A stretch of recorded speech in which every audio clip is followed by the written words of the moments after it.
All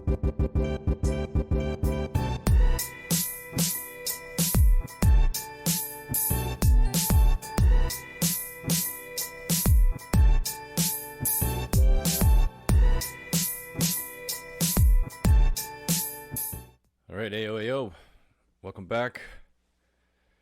Welcome to your Everyday Rich podcast. Today is going to be a bit of another solo episode with yours truly. I'm Jason. And today I actually wanted to talk about turning 40 and the milestone, I guess, relating back to our pilot episode of milestones. Like turning 40 over the past weekend was interesting, to say the least.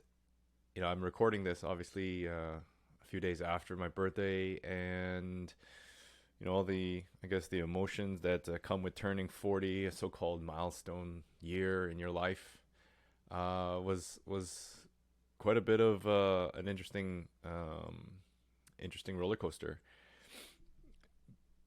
This obviously will come out maybe a few weeks after my birthday, but there are a lot of things going through my head turning 40, and it's a big year for 83 babies, year of the pig in the Chinese zodiac calendar, if you're wondering.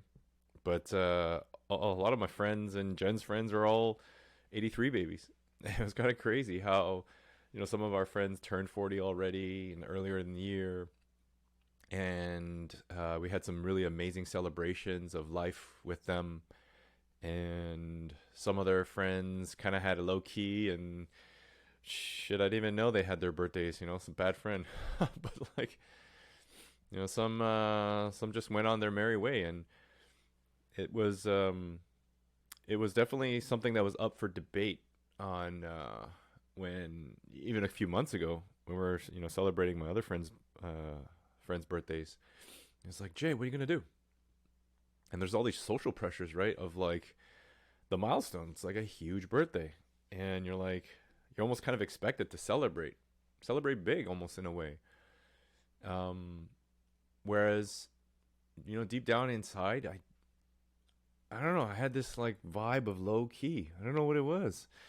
The emo in me would be like, meh, it's one of those meh birthdays.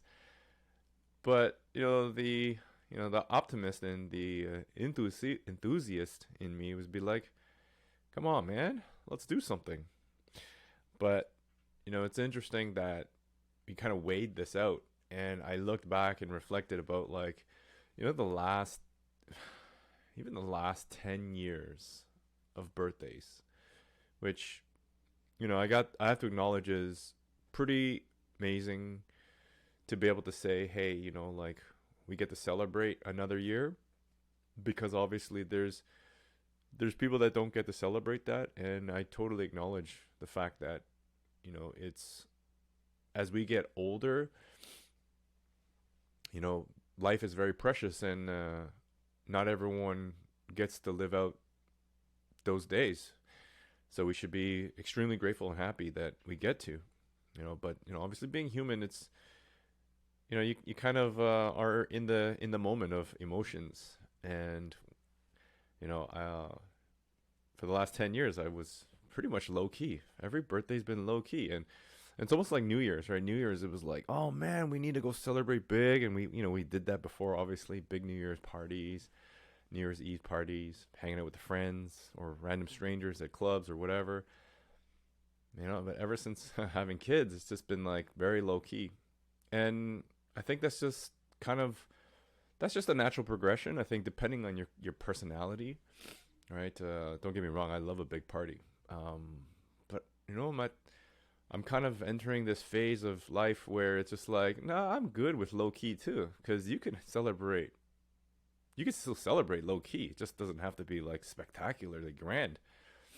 And that's okay. And that's the thing that I think we have to acknowledge as we all kind of embrace life, and the age you physically turn, but mentally, hey, as long as you feel young, I think that's all that matters, really. when it comes down to it, because deep down I still feel like I'm 26. Although I do hope to get carded at the LCBO. I haven't get carded in a while, but funny, Jen actually got carded at the LCBO 2 weeks ago, and she came back with such a big smile. I think I got carded once. I got carded, yeah, and then but it was just like, oh yeah, no, they're like, oh wow, yeah, holy smokes, good for you.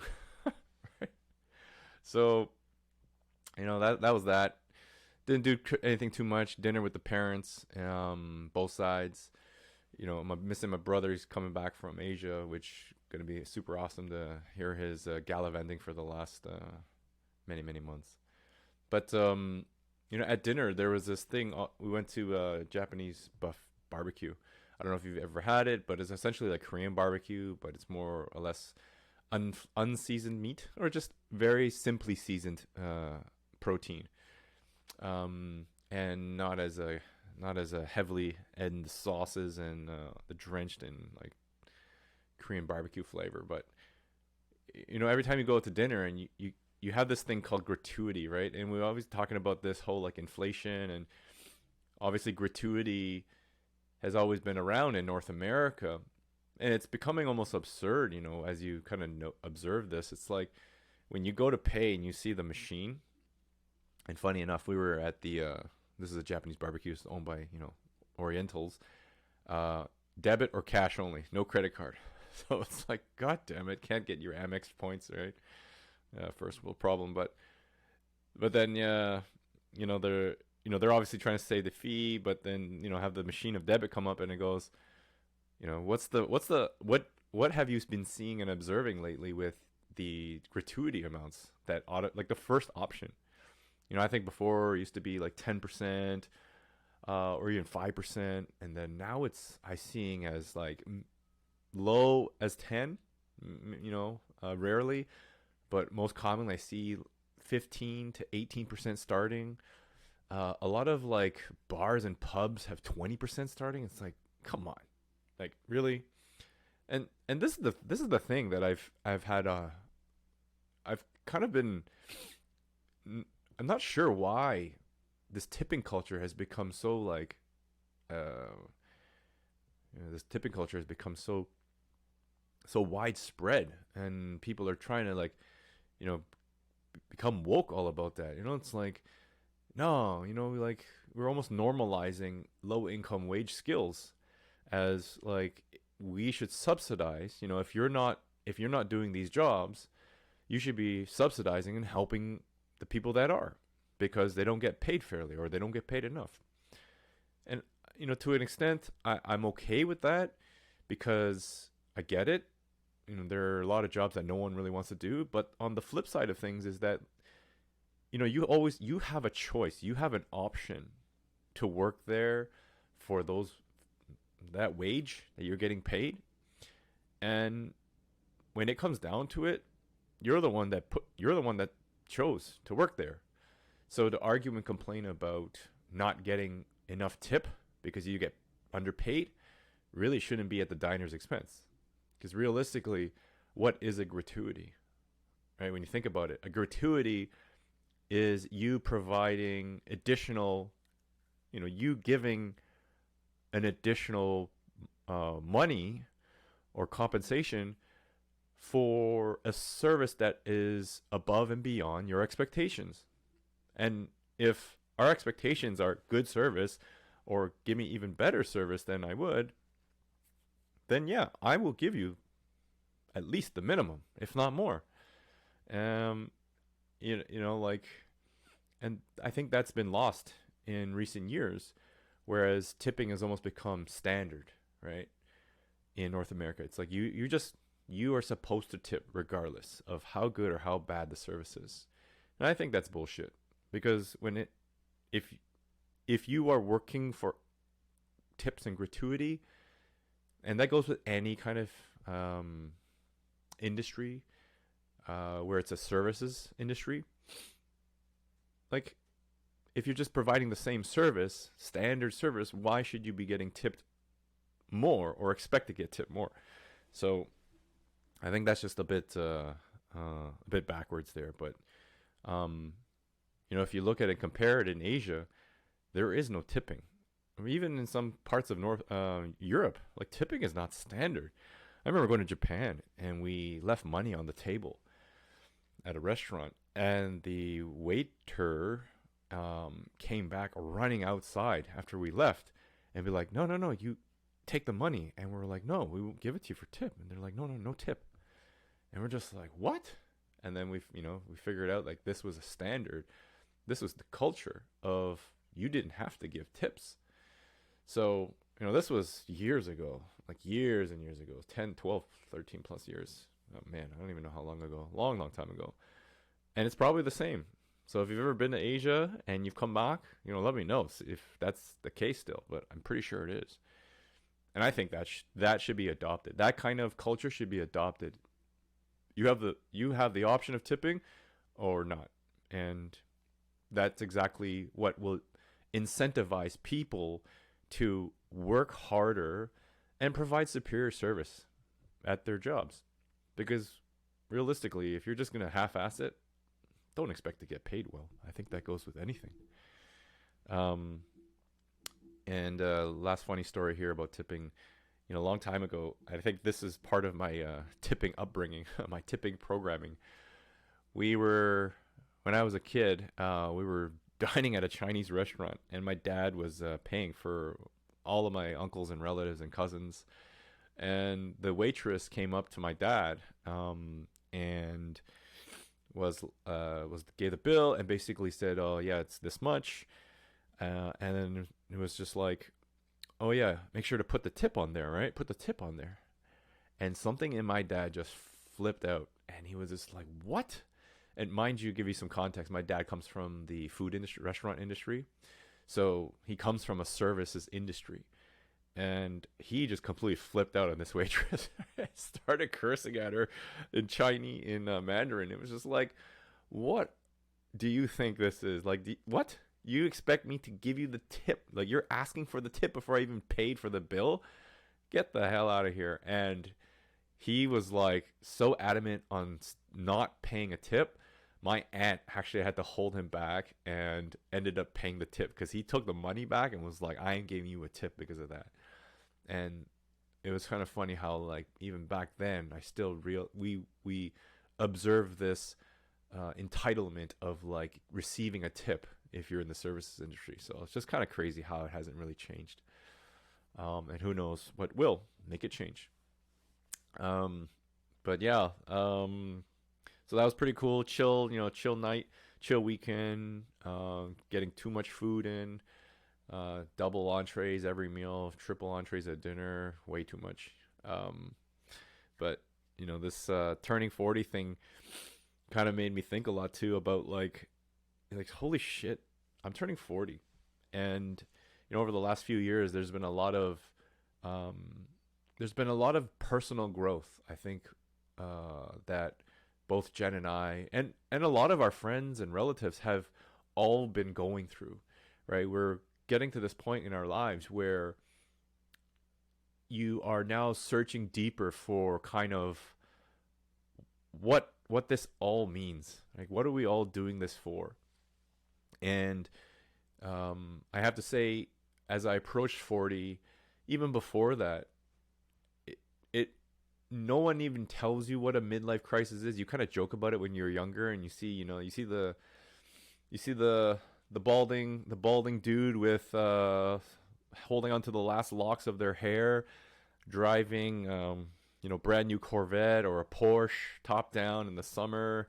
And it's like, oh man, midlife crisis, right? And I googled the definition of midlife crisis, and I'll try finding it while I'm talking here. But it was so nuts that obviously because we are all trying to figure stuff out in lots of different things. Our family lives, investing, our relationships with friends and family. And as you turn 40, or really any age, I guess, you start to ask a lot of questions. And there are these things in your life that you feel like you are going through. Just give me a second here. I'm just fooling around with the camera, starting to act up on me. But you're just like, okay, shoot. All these questions are getting asked, and you're like, what does this all mean? So, and I happened to just Google the midlife crisis definition, and first line in Wikipedia, I was just like, oh crap, damn. So I'll read it just because for fun. Like, the midlife crisis is a transition of identity and self-confidence that can occur in middle-aged individuals, typically 40 to 60 years old. Dun dun dun. 40, the magic number.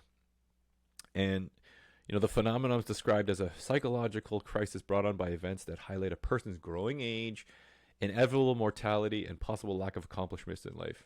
Single tear.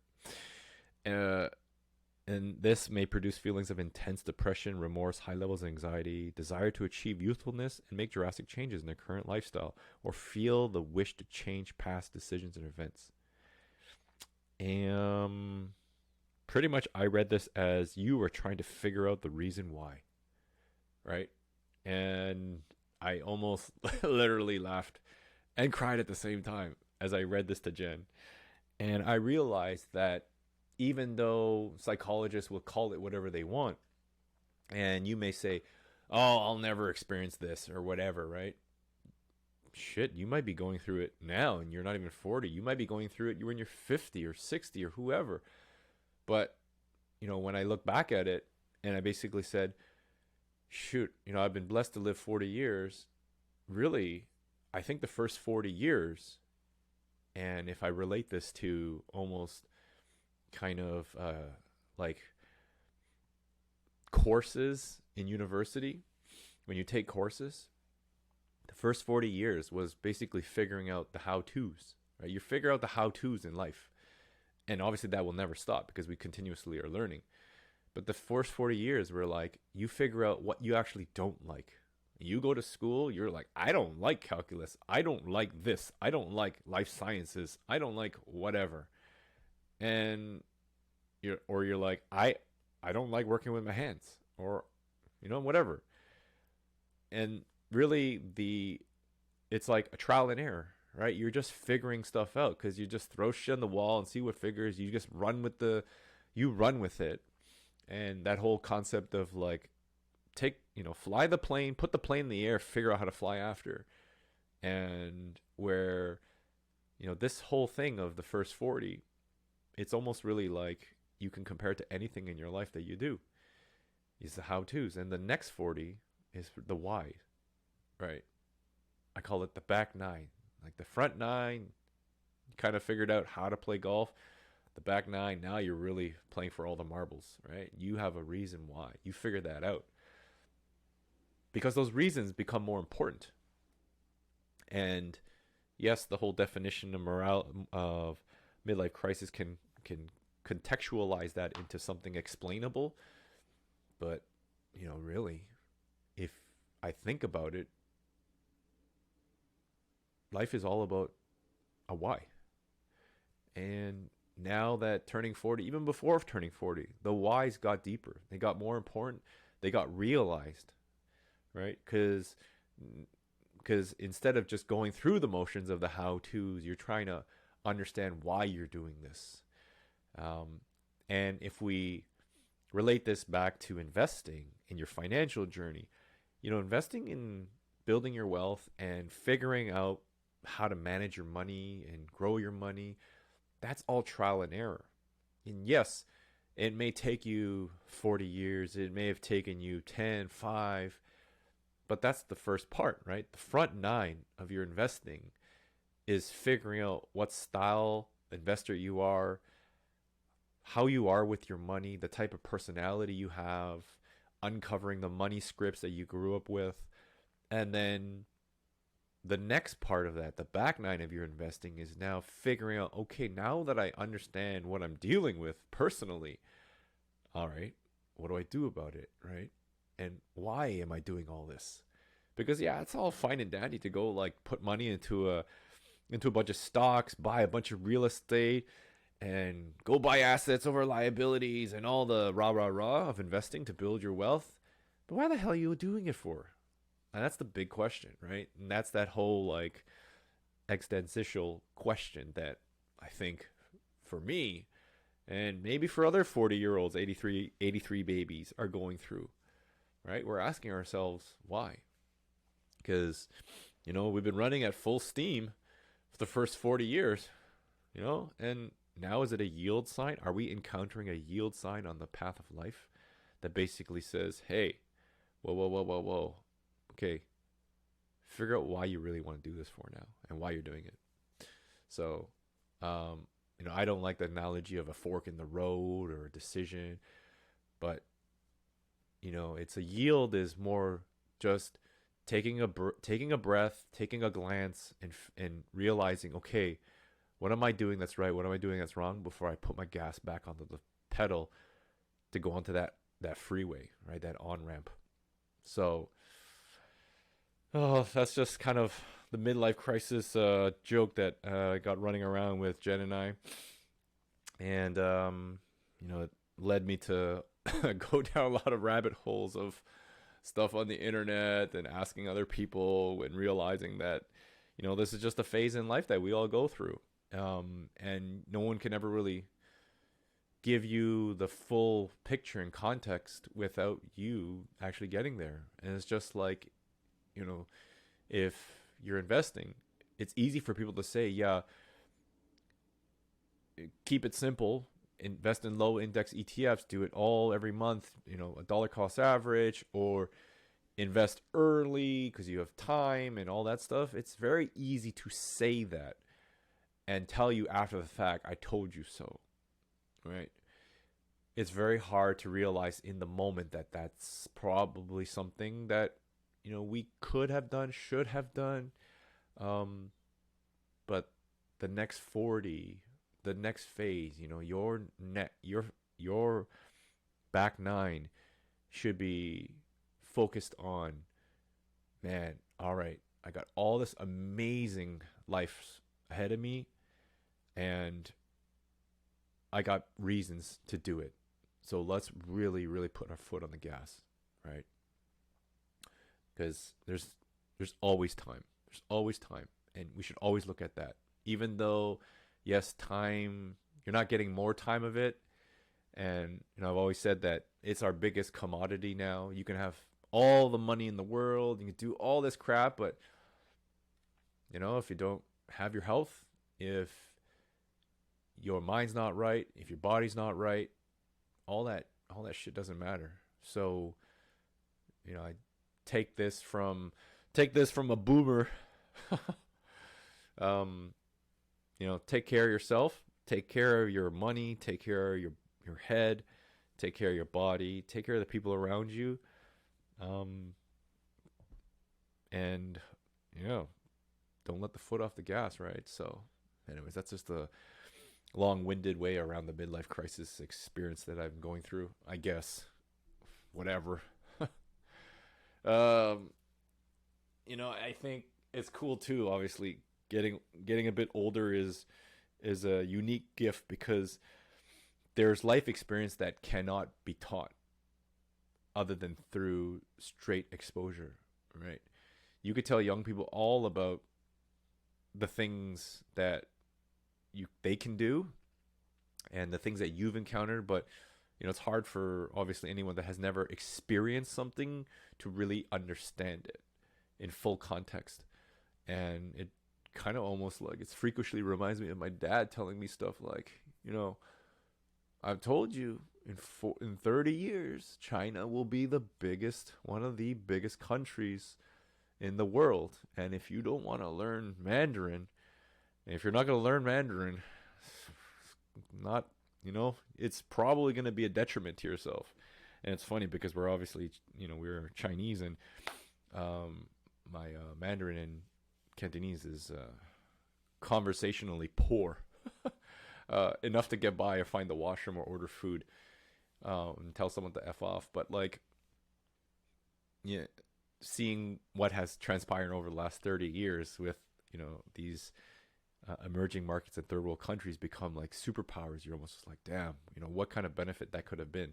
So sometimes, a little bit of experience and the foresight of the older generation can go a long way. So, you know, um, always respect your elders, okay? Respect your elders. So now that I'm entering this, respect your elders, okay? um, with turning 40, there's obviously a lot of changes that happen outside of you turning 40, and it's comes really fast, and you don't realize that, holy shit, I'm 40 now. And then you look outside and you're like, wow, all these cool things like AI are literally replacing jobs that I grew up with. And I remember going into university to be like, oh, these are fields that you should be going into. And there's a good side and a bad side in it. Being short-term skeptical, long-term optimistic. I heard this term, short-term paranoia, long-term optimism. Um, is this an AI bubble? Is this the next big bubble we will have that causes the recession that we're apparently supposed to be in, but not? You know what I'm saying? We don't know. Nobody knows. I think it could be. And it's a race to basically the first, right? The first few. And only maybe the earliest adopter will win. The one with the most deep pockets, or one that finds and figures it out first. Or it could be an amalgamation of a whole bunch. But this is something from an investor standpoint. This is a precarious scenario where if you're looking to invest in AI and the technology, this is, yes, potentially. AI, I don't see AI going away. Just like when the internet came, everyone was like, oh, the internet's a fad and all that stuff. And guess what happened? The tech boom came, but there was also a resulting tech bubble, because all these companies were riding on the wave of the internet, and evaluations went through the roof. So remember one thing: if you've ever gone through a cycle of investing, history doesn't repeat itself, but it sure does rhyme. It does sound the same. And I see this potentially being another tech bubble, right, with the internet. So something to be mindful of.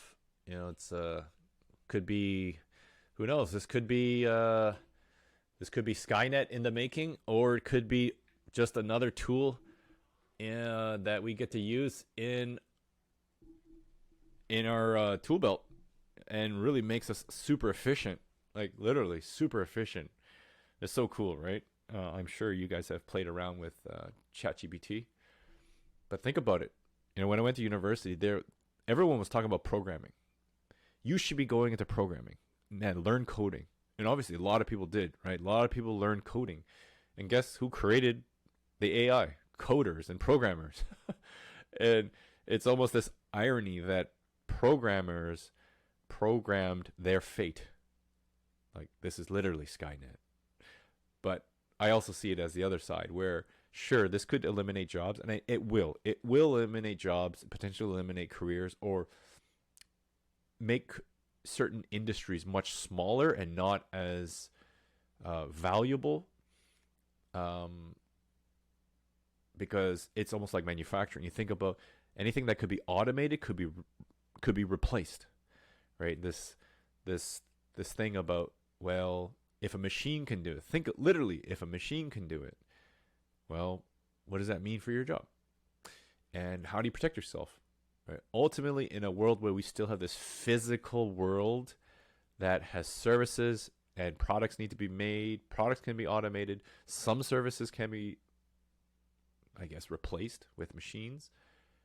But ultimately, those are low value, low income skills, right? And I don't mean to downplay any of those. It's just I'm categorizing, right? So you protect yourself by learning high income skills, right? And that's the basics of it. So if you think about even back in the day, who got jobs first? People that had high income skills. If you had low income skills, you got low income jobs, So if you're thinking about, well, how do you protect yourself and what do I do? Is my job safe? Yeah, it can be. Just make sure that you're looking at the right skill sets, that you're improving your skill sets. And how do you apply that to your investing? Well, look at where the money is going, right? Look at who would most benefit from the AI bubble, the AI boom, right? Who would? Which industry? Which industry would make it more efficient? Because shareholders and analysts will all look for efficiencies. If you cut jobs, if you cut costs, that's one side of the balance sheet that makes profit, bottom line, go up. So ultimately, if I can maintain revenues, increase revenues, but decrease cost, my profit to shareholders goes up, right? And that could be a winning formula with AI. So, yes, another thing speaking of high income skills, Josh, our oldest was joking around because we've been very open with talking about how to make money, and they ask us, and we go through our supermarket, local grocery supermarket, and they're like, Josh was like, "Hey, ba, I want to become a cashier one day." I'm like, "All right, okay, why? What are you gonna do?" "Well, you still, always someone needs to count the money," and it's crazy because back in the day, you were always like, someone needs to put the food in bags, but that's gone because we don't get bags anymore, and people bag their own stuff. But yeah, back to Josh. I'm just like, okay, well, don't you see these things that we get to check out, self-checkout, and you have fun checking it out? And he's like, yeah. I'm like, do you think people will be needed to do what this machine does and you get to have fun doing it? And he's like, yeah, well, people will always still want to talk to people. He had a point there. But I guess what I was trying to do was make him think, outside the box. And it's hard, right, for a 7-year-old right now, but it doesn't hurt to ask them the questions about why, right? Why are you thinking like this? What do you think? What else? As opposed to kind of going down this this I guess what society would call your milestones, right? Go through your life. But I think it's, yeah, who knows, AI, right? Growing up, you'd go to the banker, and then I remember my parents, we would have this booklet. So if you're old enough to know that when you went to the bank, they gave you a booklet, a physical booklet, a little small booklet, probably like, I don't know, 4 inches, 5 inches by 3 inches, 4 inches. And you'd go to the teller, and the teller would actually print almost like a receipt or an invoice, right? Your transactions, the balance in and out, and the balance of your account. And you look at it, you'd be like, oh, okay. And they invention with the ATM. And I remember when the ATM came out, I was like, wow, this is going to put bankers out of business, like tellers out of a job. And, I knew people that were tellers and they worked at tellers, and I was like, yeah, like there's no value to go see a teller anymore. Why would I want to go see a teller?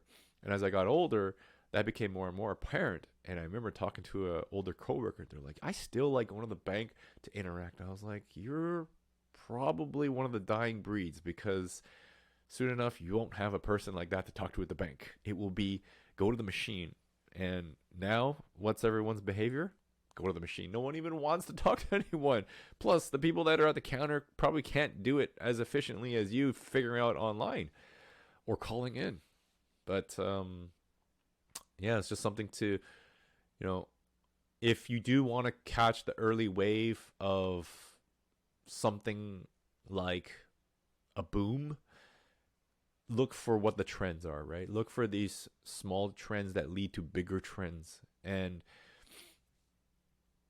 what could that lead to, right? And if you want to, this is not advice, but this is where speculation comes into play, right? So you are speculating that a specific company or a specific industry is going to benefit from something. And really at this point, unless you have insider knowledge or you are really immersed in that industry, it's all of a speculative bet. So I know people that will put money into maybe a AI company or a company that is connected to AI, like Apple or Nvidia, Google, Microsoft. Those are all still solid companies, and they're just the ones with the biggest pockets that are able to put in money to continue to develop it, right? That's not really a speculative bet, I would say. It's more like you're just putting your money into the heavyweights, which never is a bad idea, in my opinion, because you want to invest in the best, right? Invest in your all-stars and not the bench. The bench is, yes, those undrafted players, they can turn out to be real gems, but sometimes they turn out to be duds and G leaguers. So invest in the stars. Yeah, I guess, as we kind of close off this turning 40 rant, I just want to say that, I'm extremely grateful, and the word blessed, because I'm not really religious, right? But, bless up, like DJ Khaled, right? Bless up, more life. I'm grateful and blessed to be able to share this with you, even though it's not necessarily financial information, but I do think that our experiences shape who we are, and by sharing our experiences and the journeys that we've gone through and are going through, I truly believe that can help someone, even if it's a little tidbit. So I appreciate everyone listening in. I appreciate the birthday wishes, and this back nine, even though the front nine, sometimes if you look back and you're like, it pretty bumpy. There was a lot of hacking out of the tall grass. You might have gotten a few mulligans and bad lies, chunked it, balls in the water, shank it, slice. But every once in a while you hit a nice flush shot and you're like, yeah, now I know why it's so fun to play. And when you figure out that why, you really, really understand and appreciate the reason why you're doing it and working so hard towards your everyday rich. So again, thank you. Appreciate it. If you can like and subscribe and share, leave a comment. Are you turning 40? Are you coming to this age of magical number? What are you going through? Are you experiencing some sort of midlife crisis? Has that taught you anything while entering your 40s? Maybe you're not, right? Maybe you're younger and you're like, holy crap, you're an old man. Stop being a downer, right? But yeah, happy to hear what you guys have to say. We want to start this and continue this movement of really empowering everyone to be able to make the best financial decisions for themselves and their future, so that their back nine is glorious and you get to have the 19th hole to really celebrate, right? Because when we all get to the 19th hole, that time will come, but at least we get to enjoy a few cocktails and a few nice straight drives on that. So enough of the analogies. I think I'm already tapped out with more analogies, but yeah, appreciate everyone. And if anything, we'll see you when hopefully we'll do turn 41. We'll see. Maybe we'll do a turning 40 for Jen episode and have her do a solo. So if you think that's a good idea, yeah, leave a comment. Let us know. But till next time, everyone. Appreciate it. Peace. Your Everyday Rich podcast is presented solely for general informational, educational, and entertainment purposes. Any such information or other material should not be construed as legal, tax, investment, financial, or other advice. It is not intended as a substitute for the advice of a qualified professional.